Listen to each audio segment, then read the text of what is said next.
정말 궁금해. 직접 한번 들어보고 네. 싶었는데 계엄 이전에 12월 3일 윤석열 대통령이 거의 뭐 느닷없는 누가 하고 계엄한다고 생각했겠어요. 그런데 그 전에 우리 수석 최고위원으로서 국회에서도 국회의원으로서 계엄한다는 계엄설이랄까? 처음 계엄을 할 거다라고 공개 경고를 한 것이 8월 말부터였습니다. 어떻게 알았냐? 네. 누구한테 들었냐?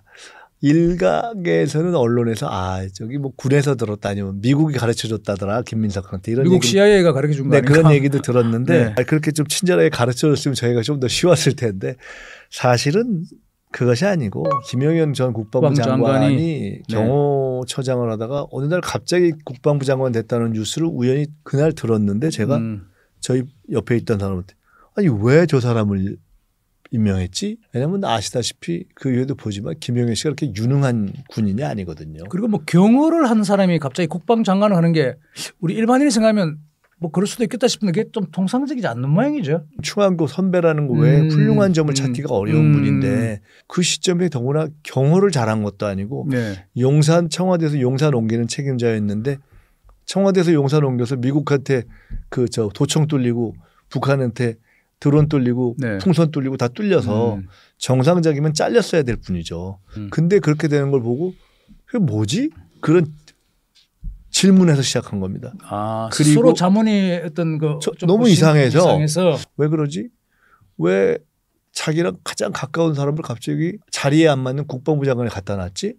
뭔 일을 하려고 그러지? 왜 지금 하지? 배경은 뭘까? 라는 것에서 시작을 해서 마치 우리가 주식 투자를 할 때 저는 안 합니다마는 어떤 회사 내부자 정보가 아니라 전체적인 시장에 나오는 뉴스 보고 판단하기가 더 맞다고도 하지 않습니까? 예. 찾다 보니 이른바 공식 석상에서 연설 중에 반국가 사범을 우리 역대 어느 정권도 야당이나 이런 데 대상으로 쓴 적이 없는데 간첩이나 북한한테만 반국가 세력이라는 걸 쓰는데 윤석열 씨는 북한과 간첩이 아닌 국내 세력에게 비판 세력에게 반국가 세력을 그 용어 사용이 좀 심상치 않게 들렸다. 이런 그걸 제가 뜻입니까? 찾아보니까 8번을 썼더라고요. 그래서 네. 반국가 세력은 척결 대상 아닙니까? 근데 척결 대상의 용어를 쓴다는 게 너무 황당하고 그런 것들 하나하나 제가 찾은 겁니다. 그리고 또 하나는 저는 김건희 씨가 결국 차기 권력을 노린다는 생각을 처음부터 했습니다. 차기 권력이라는 건 어떤 의미에서? 김건희는 다음번 원래 정상으로 갔으면 다음번 아니면 다다음 대통령 출마를 했을 겁니다. 그 가능합니까? 100% 가능하죠. 그래요? 예. 그러니까 그런 야망 내지는 야심이 있었다는 거예요. 그런 어떤 뭐 욕심이랄까? 윤석열 나왔던 사진들이 다 김건희 센터 사진 아닙니까? 역대 어느 정권이 그랬습니까? 이미 꽂혀 있던 사진사들이 그렇게 찍은 겁니다. 이미 장악돼 있었던 것이고 김건희 씨가 한강철교 순시 사진이 나온 거 아닙니까? 쫙 이렇게 해가지고. 네. 그건 대통령 포스죠. 자기가 어떤 진짜 실전에 뛰어들어서 최고 권력까지 한번 다가가겠다는 그건 상상이지 불가능해 보이는 당연히 지금 불가능하고. 근데 실제로 그런 보면 꿈을 꿨다는 자체가 좀 어처구니 없는데. 실제로는 그런 권력을 행사했음을 저희가 확인하고 있고. 그런 권력을 행사. 이미 다 했지 않습니까? 네네. 윤석열 김건희 권력의 핵심은 상상할 수 없는 상식에는 안 맞는 일들과 언행을 해온 거 아닙니까? 근데 김건희가 또 다음에 대통령까지 꿈을 꿨다는 게 제가 좀 믿기 저는 어렵다는 100%였다고 봅니다. 그래서 김건희 씨 말 중에 내가 뭐 권력을 잡으면 이런 얘기가 그냥 나온 것이죠. 그래서 더 나아가면 그렇게까지 생각했다고 제가 생각했던 김건희 씨가 감옥에 가려고 했겠습니까? 근데 감옥 갈 일이 줄을 섰잖아요.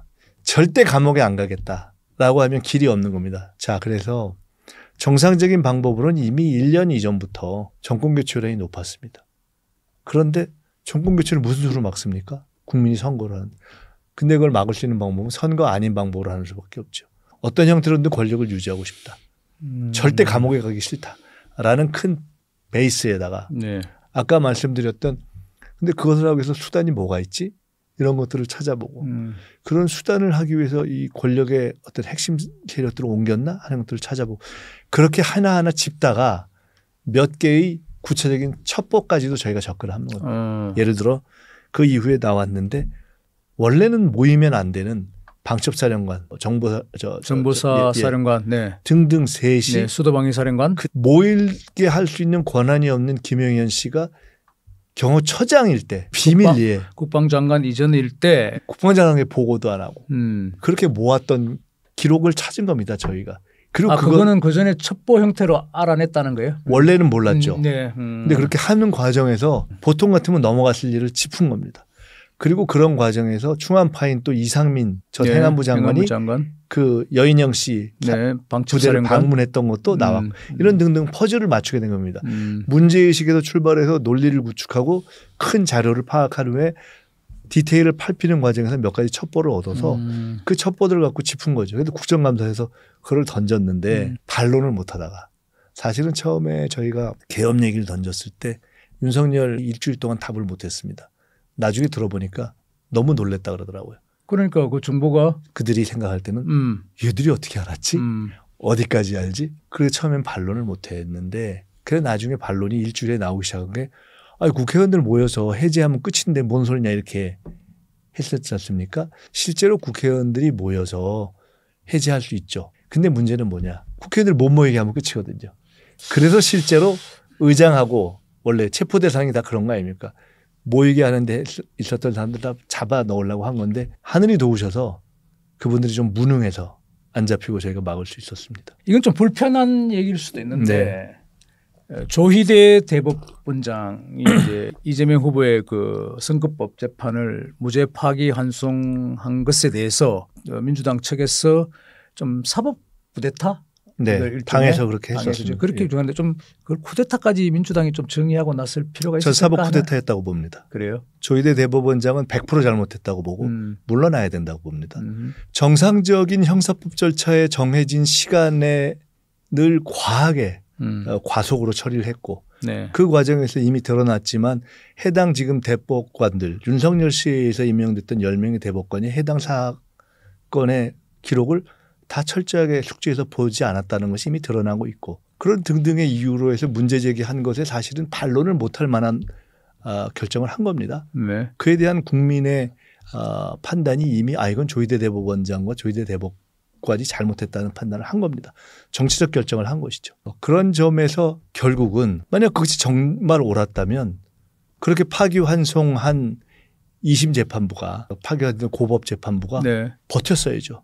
다 손든 거 아닙니까? 이건 잘못됐다고 스스로 판단을 해서 연기한 거 아닙니까? 지금 이게 무슨 위압으로 해결될 수 있는 것이 아니라 다 논리와 논리를 가지고 하는 것인데 저는 그런 점에서 조희대 대법원장은 저는 완벽하게 잘못했다고 보고 저는 개인적으로는 그분은 물러나야 된다고 봅니다. 다만 그분이 또 뭐 다른 대법관들을 다 그렇게까지 뭐 자기가 정치적인 의도를 갖고 행위를 했다면 다른 대법관도 가만히 있지는 않았을 텐데요. 나머지 10분은 윤석열 씨에서 임명된 분들이고 그런 문제에 대해서 결과에 대해서는 별로 신뢰할 만한 설명이 없었다고 보고 당장 우리가 헌법재판소 8대 0을 냈는데 그 8분이 보수 진보 중도가 섞여 있지 않았습니까?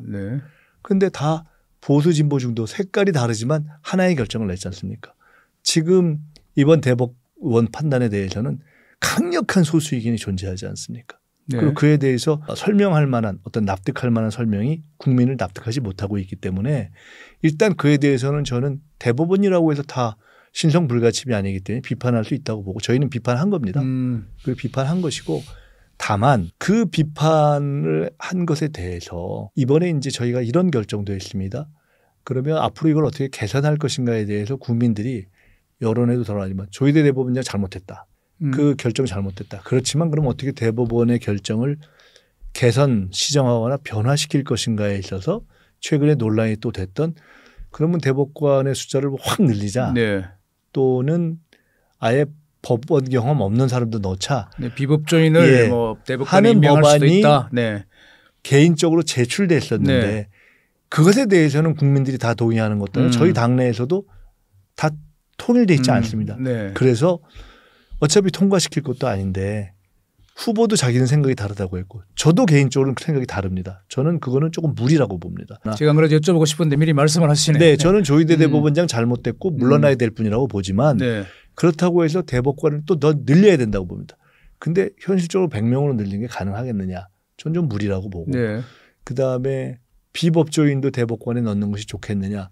토론할 수 있는 영역이긴 하지만 현재 실행할 수 있는 영역은 아니라고 봐서 그런데 굳이 지금 이 대선 기간에 또 대선이 아니더라도 충분히 토론해야 될 것을 마치 민주당의 당론인 것처럼 비치게 할 필요는 없다라는 점에서 그 개인 냈던 법안을 철회하라고 한 겁니다. 하필이면 이제 선거 중에 이게 조의대를 공격하고 난 다음에 또 대법원 제도를 체제를 좀 바꾸겠다니까. 그래서 일각에서는 뭐 민주당의 본심은 집권하면은 다시 시도할 것이다. 그렇지 않습니다. 그래요? 즉 저희가 합리적이고 자신 있는 일이면 그런 거 상관없이 합니다. 다만 이것은 저희 내부에서도 판단이 여러 다르고 하기 때문에 아까 말씀처럼 저 개인은 확실히 조의대 대법원장 그만둬야 될 뿐이라고 보고 현재의 대법원의 개혁이 필요하다고 보지만 네. 그리고 그것이 국민 공감대에서 다수 의견이라고 저는 보지만 그러나 그 방법에 있어서는 심지어 조의대 대법원장의 진퇴 문제를 포함해서도 물러나야 될 뿐이라고 제가 생각한다고 해서 무작정 나가라고 제가 밀어낼 수는 없는 거 아닙니까? 네.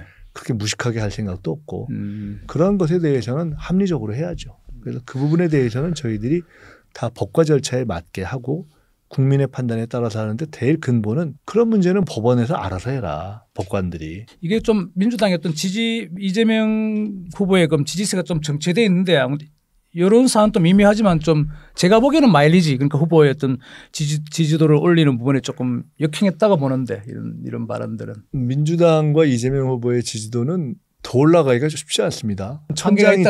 한계가 있다는 뜻입니까? 아니, 우리나라에서 대통령 후보가 어떻게 60% 70% 갑니까? 그것은 그런 것이고 지금 좁혀졌다고 하지만 뭐 경우에 따라 7, 8에서 10 정도 차이가 나면 한국의 여러 가지 상황을 감안할 때 상당한 차이가 나는 거죠. 그런데 그렇지만 저희는 이제 그런 것이 더 좁혀지거나 뒤집히지 않도록 노력을 하는 것이고 지금 말씀하신 그런 부분은 마일리지가 깎였다라고 볼 수 있다고 봅니다.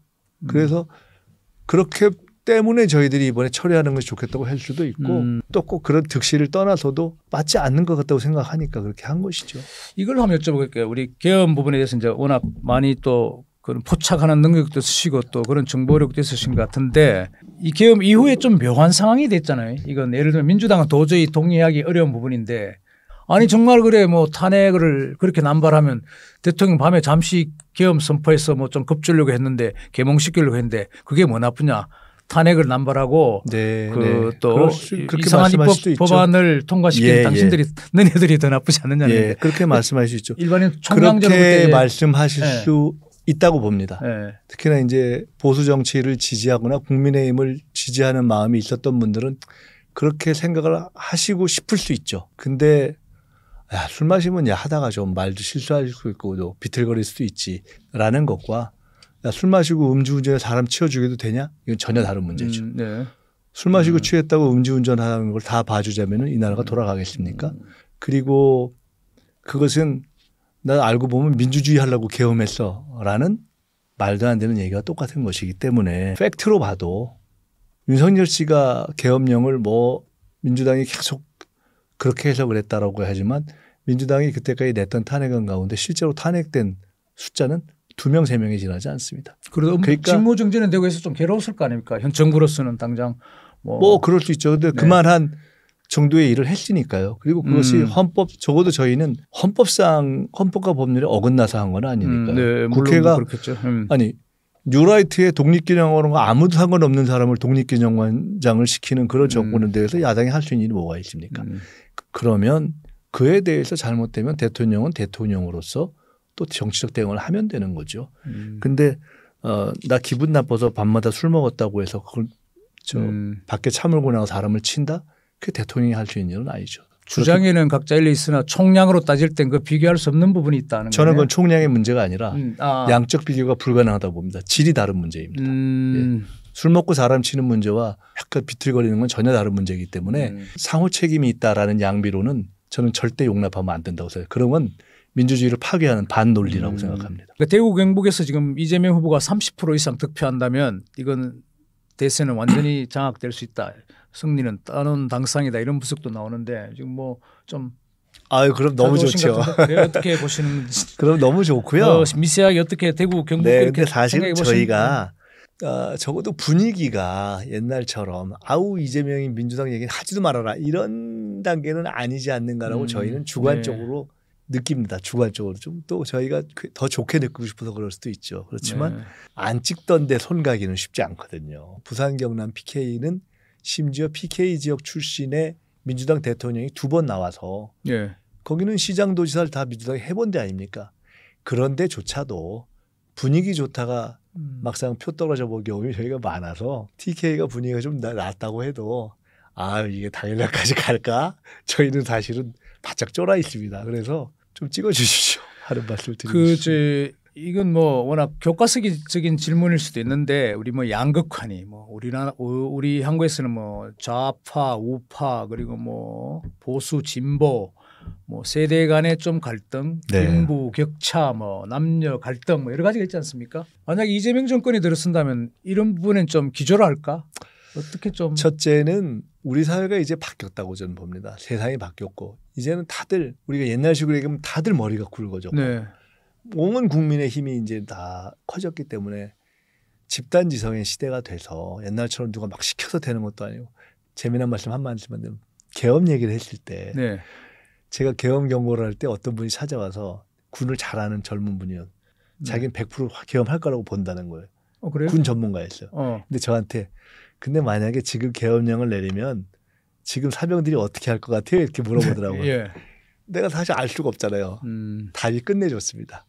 만약 계엄령을 내리면 병사들이 엄마한테 전화거나? 아니요. 근데 계엄 수당은 주나요? 그래요? 이럴 거라는 거예요. 근데 제가 너무 말이 되더라고. 계엄 수당을 그러니까 주나? 이게 옳으냐 그러냐를 떠나서 그 젊은이들이 세상을 몰라서가 아니라 전혀 다른 프레임으로 보는 세상이 되어 있는 것을 모르는 어리석은 자들이 계엄령을 내린 거 아닙니까? 그리고 그 정도로 세상이 바뀌었기 때문에 모든 사람들이 설마 계엄령을 하겠어 이렇게 했던 거 아닙니까? 그래서 이제는 정부가 일방적으로 정책을 하는 시대가 지났다고 봅니다. 김대중 대통령 때 노사정위원회 이렇게 해서 노사정 대타협을 한 것처럼 유럽이 복지국가를 만드는 과정에서 사회협약을 한 것처럼 전 이제는 당장 이번에 의대 문제 엉망이 된 거 아닙니까? 연금 문제 앞으로 풀기가 어렵지 않습니까? 심지어 주택 문제, 저출산 문제도 아니 젊은 분들한테 돈 조금 더 줄 테니까 결혼해라든가 이게 안 통하잖아요. 그래서 저는 큰 틀에서 사회적인 협약과 대화를 하는 틀로 정책이 바뀌어야 된다고 보고 그중에서도 특히 20, 30대의 당사자성이 있는 문제들에 대해서는 그들을 그 협약의 주된 플랫폼의 주체로 만들어야 된다고 봅니다. 그걸 고민하고 있습니다. 저희가. 유권자가 뭐 좀 꼭 기억해야 할 이재명의 공약 이건 좀 아까운 공약인데 과소평가받는다든가 이런 게 있습니까? 제가 나머지 공약은 죄송하지만 제 설명보다는 시간 좀 들여서 좀 찾아보시고요. 제가 꼭 드리고 싶은 말씀은 제가 이번에 이재명에 관하여라는 책을 하나 썼는데 한 3년 지켜보다 보니까 이 사람이 왜 여기까지 왔지? 이 사람의 특징이 뭐지? 라는 것을 생각해 봤는데 이재명 후보가 상당히 생각보다 유쾌한 사람입니다. 저는 쿨한 남자라고 표현하는데 이 토론을 좋아하고 토론을 하면서 자기 생각을 바꿔가는데 한마디로 얘기하면 이재명의 생각을 한마디로 얘기하면 이런 얘기를 하는 걸 많이 들으셨을 겁니다. 정치는 정치인이 하는 것 같지만 결국 국민이 합니다. 그 생각이 확고해요. 결국은 국민이 한다. 근데 이게 김대중의 행동하는 양심, 노무현의 어떤 그 깨어있는 시민의 힘이 조직된 힘이 민주주의 보루다. 더 나아가서 정치는 결국 국민이 한다라는 평범한 얘기가 최근에 흔히 얘기하는 국민주권. 국민주권 정부를 저희가 얘기하는데 그것을 그냥 표현하는 거라고 봅니다. 저희는 이재명 후보와 저희는 부족할 수 있지만 확고합니다. 그걸 실현하려고 하고 민주당도 그런 것을 반영하는 당원 주권의 당으로 바뀌었기 때문에 좀 죄송한 말씀이지만은 국민의힘보다 조금 나았다고 저는 생각합니다. 그런데 이게 국민이 하는 것이다. 정치는 결국 국민이 하는 것이다 하는데 이재명 후보를 좀 비판하는 쪽에서는 늘 보면 그게 결국 국민이 좋아하는 것만 좀 퍼준다. 파퓰리즘이다. 뭐 이렇게 또 좀 비판을 하거든요. 아니요. 국민들이 지금은 아직 기본소득 하긴 좀 어렵다 이렇게 하니까 저희가 지금은 너무 어려우니까 성장 우선으로 하겠다 이렇게 하지 않습니까? 저희는 집단지성을 신뢰합니다. 결국은 대한민국은 지금까지 국민의힘으로 왔고 이건 당 국민의힘 얘기하는 게 아닙니다. 국민적 집단지성으로 왔고 저희는 그걸 신뢰하고 앞으로도 대한민국의 국민이 세계를 선도하는 민주주의의 어떤 주체가 될 것이다 이렇게 믿고 있습니다. 김건희의 끝도 없는 욕망 계엄을 빨리 간파해 주셔서 감사합니다. 앞으로는 빠른 정치 숙청이 필요합니다. 이 정부를 응원한다면 좋아요, 구독 꾹 눌러주세요. 감사합니다.